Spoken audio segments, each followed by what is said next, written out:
நான் அடிமட்ட தொண்டனான்னு சொல்றேன். என்ன மாதிரி எத்தனை மனநிலை பாதிக்கப்பட்டவ இருக்காங்க. இந்த அணியில் ஜனம் அந்த அணியில் ஜனம் நடுநிலைமையா இருக்காங்க.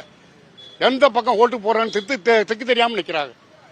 கூட்டத்தை வச்செல்லாம் கணக்கு போடாதீங்க. கூட்டணிக்கு ஒவ்வொரு வார்டுக்கும் 150 200 பேர் 250 பேர் கூட்ட சொல்லி எல்லா கட்சியும் கஷ்டறாங்க. இந்த கட்சியும் இல்ல, காசு கொடுக்காம கூட்டம் எம்ஜிஆரோட தலைவரோட முடிஞ்சு போச்சு. நான் கட்சியில இருந்திருக்கேன், தொண்டனா இருந்திருக்கேன், கிளைச்சலா இருந்திருக்கேன். அதுக்கப்புறம் வர்றவங்க எல்லாருமே காசு கொடுத்தா கூட்டம் கூட்டுறாங்க. காசு கொடுக்கலாம் யாரும் வரமாட்டாங்க. 1 மணி நேரம் நிக்கிறதுக்கு 250 ரூபா 300 ரூபா கொடுக்குறாங்க. 500 ரூபா கொடுக்குறாங்க. அதை பொறுப்பாளர் எடுத்துட்டு 200 250 கொடுக்குறாங்க. காசு கொடுத்து கூட்டத்தை வச்சாலும் நாங்க ஜெயிச்சிருவோம், நாங்க ஆட்சிக்கு பிடிச்சிருவோங்கிறதெல்லாம் கனவுலே அங்க கூடாது. அது ஜென்மத்தில் நடக்காத வேலை. காசு கொடுக்கலாம் வீட்டை விட்டு ஒரு ஆள் கால் எடுத்து வைக்க மாட்டாங்க.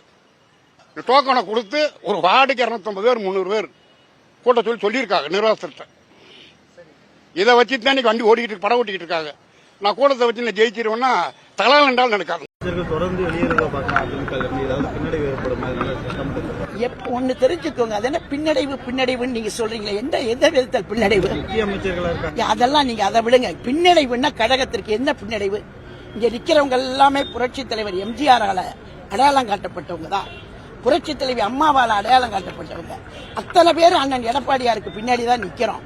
எல்லா தமிழ்நாடு பூராவுமே மாவட்ட செயலாளர், ஒன்றிய செயலாளர், நகர செயலாளர் எல்லாரும் அண்ணன் எடப்பாடியாருக்கு பின்னாடி தான் இருக்கிறாங்க. எப்படி பின்னடைவு நீங்க எப்படி சொல்ல முடியும்? ஒரே ஒருத்தர் போன உடனே பின்னடைவு ஆயிடுமா? ஆகாது. இது எம்ஜிஆர் போட்ட விதை. அம்மா செத்து கொடுத்த ஆட்சி கட்சி இது. இந்த கட்சி அழியுமா?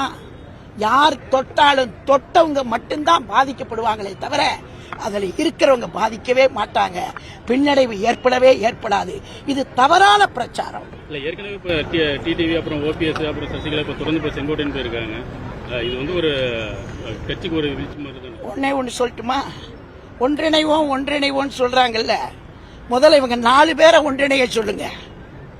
முதல்ல இந்த 4 பேரை ஒன்றிணைய சொல்லுங்க. அதுக்கு பிறகு மீதியை பேசலாம். நாங்க எல்லாம் ஒன்னாத்தான் இருக்கோம். ஒன்றியம், நகரம், வட்டம், கிட்டம், கிளை எல்லாம் நாங்க ஒன்னாத்தான் இருக்கோம். அதே கொடி, அதே எம்ஜிஆர், அதே அம்மா, அதே ரெட்டல, நாங்க எல்லாரும் ஒன்னாத்தான் இருக்கோம். ஒன்றிணைவோன்னு வெளியில பேசுறவங்க 4 பேரை முதல்ல ஒன்னா வர சொல்லுங்க, அப்புறம் பேசலாம்.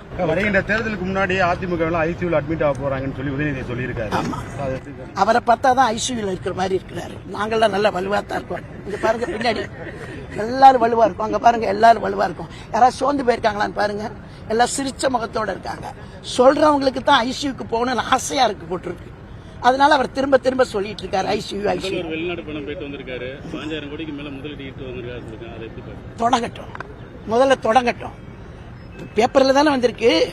இன்னும் அவங்க வந்து இடத்த பார்த்து சட்ட ஒழுங்க சரி பண்ணி, தண்ணி இருக்கா, லைட் இருக்கா, பாதை இருக்கா, ரோடு இருக்கா, கொலை இருக்கா, கொள்ளை இருக்கா, கஞ்சா இருக்கா, இதெல்லாம் பார்த்ததுக்கு பிறகுதான் தொழில் பண்றவங்க கால் வைப்பாங்க.